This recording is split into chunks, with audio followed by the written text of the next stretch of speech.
ओम नमो भगवते वासुदेवाय नमः। हमारे YouTube चैनल अमृत ज्ञान गंगा पर आप सभी का स्वागत है।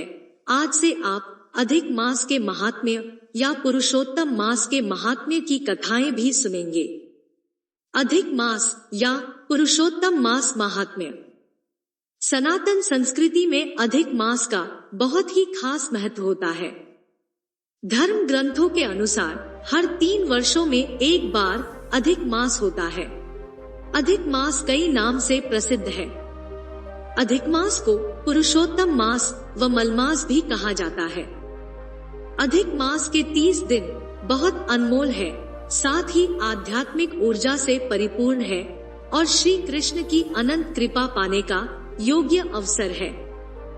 इस मास के स्वामी श्री कृष्ण भगवान श्री हरि विष्णु जी हैं। इस पल का सदुपयोग आपके जीवन की दिशा और दशा दोनों बदल सकते हैं। पुराणों में अधिक मास अर्थात मलमास के पुरुषोत्तम मास बनने की बड़ी ही रोचक कथा है। उस कथा के अनुसार 12 महीनों के अलग अलग स्वामी हैं, पर स्वामी विहीन होने के कारण अधिक मास को मलमास कहने से उसकी बड़ी निंदा होने लगी। इस बात से दुखी होकर मलमास श्रीहरि विष्णु के पास गया और उनसे अपना दुख रोया। भक्त वत्सल श्रीहरि उसे लेकर गोलोक पहुँचे। वहाँ श्री कृष्ण विराजमान थे। करुणा सिंधु भगवान श्री कृष्ण ने मलमास की व्यथा जानकर उसे वरदान दिया, अब से मैं तुम्हारा स्वामी हूँ। इससे मेरे सभी दिव्य गुण तुम में समाविष्ट हो जाएंगे। मैं पुरुषोत्तम के नाम से विख्यात हूँ और मैं तुम्हें अपना यही नाम दे रहा हूँ। आज से तुम मलमास के स्थान पर पुरुषोत्तम मास के नाम से जाने जाओगे। शास्त्रों के अनुसार हर तीसरे साल सर्वोत्तम अर्थात पुरुषोत्तम मास की उत्पत्ति होती है। इस मास के समय जप तप दान से अनंत पुण्यों की प्राप्ति होती है। इस मास में श्री कृष्ण श्रीमद् भगवद गीता, श्री राम कथा वाचन और विष्णु भगवान की उपासना की जाती है। इस माह उपासना करने का अपना अलग ही महत्व है। इस माह में तुलसी अर्चना करने का विशेष महत्व बताया गया है। इस मास में प्रातः स्नान, दान, तप, नियम, धर्म, पुण्य कर्म, व्रत, उपासना तथा निस्वार्थ नाम जप, गुरु मंत्र जप का अधिक महत्व है। इस माह में दीपकों का दान करने से मनोकामनाएं पूर्ण होती है। दुख शोकों का नाश होता है। वंशदीप बढ़ता है, ऊंचा सान्निध्य मिलता है, आयु बढ़ती है। पुरुषोत्तम मास में कथा पढ़ने सुनने से भी बहुत लाभ प्राप्त होता है। इस मास में धरती पर शयन, एक ही समय भोजन करने से अनंत फल प्राप्त होते हैं। सूर्य की 12 संक्रांति के आधार पर ही वर्ष में 12 माह होते हैं। प्रत्येक 3 वर्ष के बाद पुरुषोत्तम माह आता है। पंचांग के अनुसार सारे तिथिवार, योगकरण, नक्षत्र के अलावा सभी मास के कोई न कोई देवता स्वामी है, परंतु पुरुषोत्तम मास का कोई स्वामी न होने के कारण सभी मंगल कार्य, शुभ और पितृ कार्य वर्जित माने जाते हैं। दान, धर्म, पूजन का महत्व शास्त्रों में बताया गया है कि यह माह व्रत, उपवास, दान, पूजा, यज्ञ, हवन और ध्यान करने से मनुष्य के सारे पाप कर्मों का क्षय होकर उन्हें कई गुना पुण्य फल प्राप्त होता है। इस माह आपके द्वारा दान दिया गया 1 रुपया भी आपको 100 गुना फल देता है। इसलिए अधिक मास के महत्व को ध्यान में रखकर इस माह दान पुण्य देने का बहुत महत्व है। इस माह भागवत कथा, श्री राम कथा श्रवण पर विशेष ध्यान दिया जाता है। धार्मिक तीर्थ स्थलों पर स्नान करने से आपको मोक्ष की प्राप्ति और अनंत पुण्यों की प्राप्ति मिलती है। पुरुषोत्तम मास का अर्थ जिस माह में सूर्य संक्रांति नहीं होती वह अधिक मास कहलाता है। इनमें विशेष रूप से सर्व मांगलिक कार्य वर्जित माने गए हैं, लेकिन यह माह धर्म कर्म के कार्य करने में बहुत फलदायी है। इस मास में किए गए धार्मिक आयोजन पुण्य फलदायी होने के साथ ही ये आपको दूसरे माहों की अपेक्षा करोड़ गुना अधिक फल देने वाले माने गए हैं। पुरुषोत्तम मास में दीपदान, वस्त्र एवं श्रीमद् भागवत कथा ग्रंथ दान का विशेष महत्व है। इस मास में दीपदान करने से धन वैभव में वृद्धि होने के साथ आपको पुण्य लाभ भी प्राप्त होता है। पुरुषोत्तम मास या अधिक मास की कथा अध्याय 1। नैमिषारण्य में सुखदेव जी का आगमन। यह पावन कथा स्वयं भगवान नारायण ने देवऋषि नारद जी को अपने श्री मुख से सुनाई थी। बाद में यह कथा राजा परीक्षित एवं सूत जी महाराज ने सुखदेव जी से सुनी थी। बाद में सूत जी महाराज ने यह कथा नैमिषारण्य में 88,000 ऋषि मुनियों को सुनाई थी। कल्प वृक्ष के समान भक्त जनों के मनोरथ को पूर्ण करने वाले वृंदावन की शोभा के अधिपति, अलौकिक कार्यों द्वारा समस्त लोक को चकित करने वाले वृंदावन बिहारी पुरुषोत्तम भगवान को नमस्कार करता हूँ। नारायण, नर, नरोत्तम तथा देवी सरस्वती और श्री व्यास जी को नमस्कार कर जय की इच्छा करता हूँ।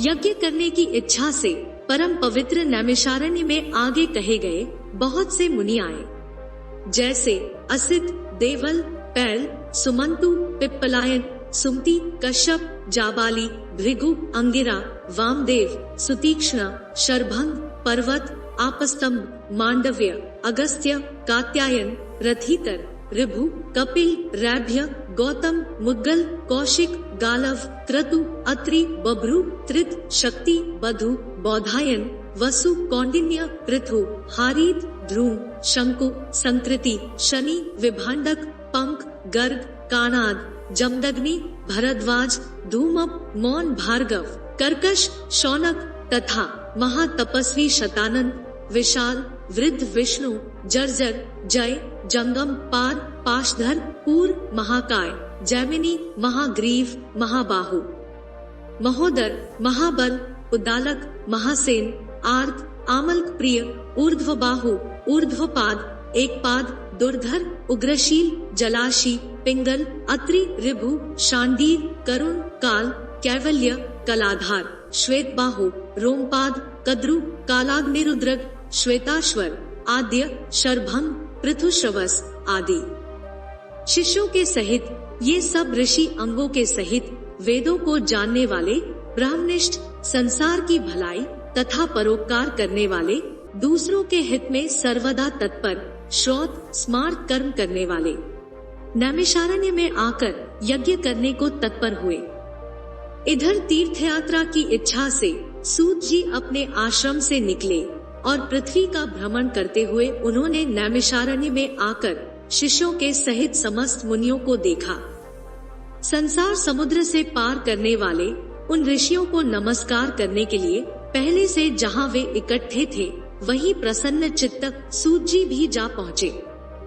इसके अनंतर पेड़ की लाल छाल को धारण करने वाले प्रसन्न मुख, शांत, परमार्थ विशारद, समग्र गुणों से युक्त, संपूर्ण आनंदों से परिपूर्ण, ऊर्ध्व पुंड्रधारी, राम नाम मुद्रा से युक्त, गोपी चंदन मृत्तिका से दिव्य, शख चक्र का छापा लगाए, तुलसी की माला से शोभित, जटा मुकुट से भूषित, समस्त आपत्तियों से रक्षा करने वाले, अलौकिक चमत्कार को दिखाने वाले, भगवान के परम मंत्र को जपते हुए समस्त शास्त्रों के सार को जानने वाले, संपूर्ण प्राणियों के हित में संलग्न, जितेंद्रिय तथा क्रोध को जीते हुए जीवन मुक्त जगत गुरु श्री व्यास की तरह और उन्हीं की तरह निःस्पृह आदि गुणों से युक्त उनको देख उस नैमिषारण्य में रहने वाले समस्त महर्षि गण सहसा उठ खड़े हुए। विविध प्रकार की विचित्र कथाओं को सुनने की इच्छा प्रकट करने लगे। तब नम्र स्वभाव सूत जी प्रसन्न होकर सब ऋषियों को हाथ जोड़कर बारंबार दंडवत प्रणाम करने लगे। ऋषि लोग बोले, हे सूत जी, आप चिरंजीवी तथा भगवत भक्त हो। हम लोगों ने आपके योग्य सुंदर आसन लगाया है। हे महाभाग, आप थके हैं, यहाँ बैठ जाइए, ऐसा सब ब्राह्मणों ने कहा। इस प्रकार बैठने के लिए कहकर जब सब तपस्वी और समस्त लोग बैठ गए, तब विनय पूर्वक तपोवृद्ध समस्त मुनियों से बैठने की अनुमति लेकर प्रसन्न होकर सूत जी आसन पर बैठ गए। तदंतर सूत जी को सुखपूर्वक बैठे हुए और श्रम रहित देखकर पुण्य कथाओं को सुनने की इच्छा वाले समस्त ऋषि यह बोले, हे सूत जी, हे महाभाग, आप भाग्यवान हैं। भगवान व्यास के वचनों के हार्दिक अभिप्राय को गुरु की कृपा से आप जानते हैं। क्या आप सुखी तो हैं? आज बहुत दिनों के बाद कैसे इस वन में पधारे? आप प्रशंसा के पात्र हैं। हे व्यास शिष्य शिरोमणि, आप पूज्य हैं। इस असार संसार में सुनने योग्य हजारों विषय हैं, परंतु उनमें श्रेयस्कर थोड़ा सा और सारभूत जो हो वह हम लोगों से कहिए। हे महाभाग, संसार समुद्र में डूबते हुओं को पार करने वाला तथा शुभ फल देने वाला आपके मन में निश्चित विषय जो हो वही हम लोगों से कहिए। हे अज्ञान रूप अंधकार से अंधे हुओं को ज्ञान रूप चक्षु देने वाले भगवान के लीला रूपी रस से युक्त परमानंद का कारण संसार रूपी रोग को दूर करने में रसायन के समान जो कथा का सार है वह शीघ्र ही कहिए। इस प्रकार शौनकादिक ऋषियों के पूछने पर हाथ जोड़कर सूत जी बोले, हे समस्त मुनियों, मेरी कही हुई सुंदर कथा को आप लोग सुनिए। हे विप्रो, पहले मैं पुष्कर तीर्थ को गया, वहाँ स्नान करके पवित्र ऋषियों, देवताओं तथा पितरों को तर्पणादि से तृप्त करके तब समस्त प्रतिबंधों को दूर करने वाली यमुना के तट पर गया। फिर क्रम से अन्य तीर्थों को जाकर गंगा तट पर गया, पुनः काशी आकर अनंतर गया तीर्थ पर गया, पितरों का श्राद्ध कर तब त्रिवेणी पर गया। तदंतर कृष्णा के बाद गंडकी में स्नान कर पुलह ऋषि के आश्रम पर गया, धेनुमती में स्नान कर फिर सरस्वती के तीर पर गया, वहाँ हे विप्रो त्रिरात्रि उपवास कर गोदावरी गया। फिर कृतमाला, कावेरी, निर्विंध्या, ताम्रपर्णिका, तापी, वहायसी, नंदा, नर्मदा, शर्मदा नदियों पर गया। पुनः चर्मणवती में स्नान कर पीछे सेतुबंध रामेश्वर पहुंचा। तदंतर नारायण का दर्शन करने के हेतु बद्री वन गया। तब नारायण का दर्शन कर वहां तपस्वियों को अभिनंदन कर पुनः नारायण को नमस्कार कर और उनकी स्तुति कर सिद्ध क्षेत्र पहुंचा। इस प्रकार बहुत से तीर्थों में घूमता हुआ कुरुदेश तथा जांगल देश में घूमता घूमता फिर हस्तिनापुर में गया। हे द्विजो, वहाँ यह सुना कि राजा परीक्षित राज्य को त्याग बहुत ऋषियों के साथ परम पुण्यप्रद गंगा तीर गए हैं और उस गंगा तट पर बहुत से सिद्ध सिद्धि हैं, भूषण जिनका ऐसे योगी लोग और देवर्षि वहाँ पर आए हैं। उसमें कोई निराहार, कोई वायु भक्षण कर, कोई जल पीकर, कोई पत्ते खाकर, कोई श्वास ही को आहार कर, कोई फलाहार कर और कोई फेन का आहार कर रहते हैं। हे द्विजो, उस समाज में कुछ पूछने की इच्छा से हम भी गए। वहाँ ब्रह्म स्वरूप भगवान महामुनि व्यास के पुत्र, बड़े तेज वाले, बड़े प्रतापी श्री कृष्ण के चरण कमलों को मन से धारण किए हुए श्री सुखदेव जी आए।